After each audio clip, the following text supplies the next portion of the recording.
এই পবিত্র মাহে রমজান মাস আসার পূর্বে, রমজান মাস আসার পূর্বেই 12টি আমলের প্রস্তুতি আমাদেরকে গ্রহণ করতে হবে। কয়টি আমলের প্রস্তুতি? 12টি আমল। এই 12টি আমল সম্পর্কে আজকে আপনাদের সম্মুখে কথা বলবার জন্য নিয়ত করেছি। তাহলে এটা কি মাস চলতেছে? শাবান মাস। কি মাস চলতেছে? শাবান মাস। শাবানের আগে যে মাস ছিল সেই মাসের নাম কি? রজব মাস। রজবের পরে শাবান, শাবানের পরে রমাদান। আমরা এই রমাদান মাসে এখনো উপস্থিত হইনি, তবে আর মাত্র কয়েকদিন পরেই পবিত্র মাহে রমাদান মাসে উপস্থিত হব।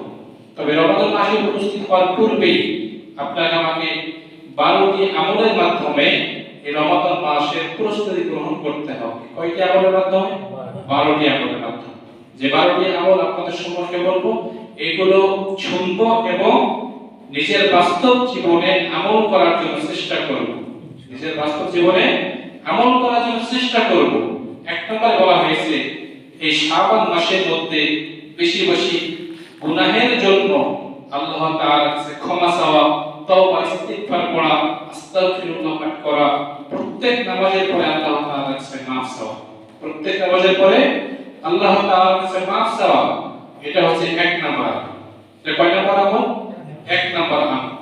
আচ্ছা, এখন এক নাম্বার আমল আপনাদের সম্মুখে বললাম। এখন এই এক নাম্বার আমলটা যদি আমাদের মধ্যে না থাকে তাহলে বড় সমস্যা।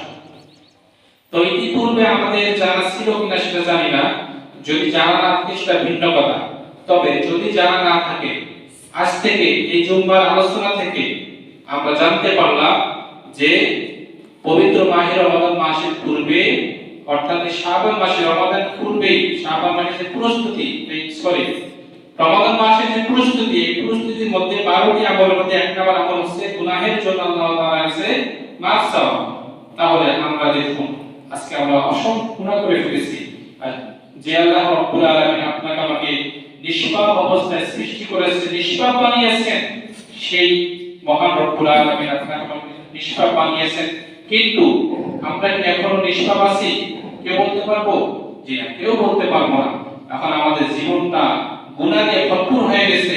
আমরা গুনাহ করতে করতে আমাদের যে অন্তরের মধ্যে যে দিল আছে, কলব আছে, এই কলবটাকে আমি গুনাহ করতে করতে আমাদের এই কলবটাকে নষ্ট করে ফেলেছি। কথা বলে ঠিক কিনা? কিন্তু এই গুনাহের জন্য আল্লাহ তাআলার কাছে আমাদেরকে ক্ষমা চাইতে হবে। 12 নাম্বার 12টি আমলের মধ্যে এটা হচ্ছে এক নাম্বার আমল। আল্লাহ নবী সাল্লাল্লাহু আলাইহি ওয়াসাল্লাম খুবই মনোযোগ দিয়ে কথাগুলো শুনবেন, অনেক গুরুত্বপূর্ণ আলোচনা। আল্লাহ রাসূল সাল্লাল্লাহু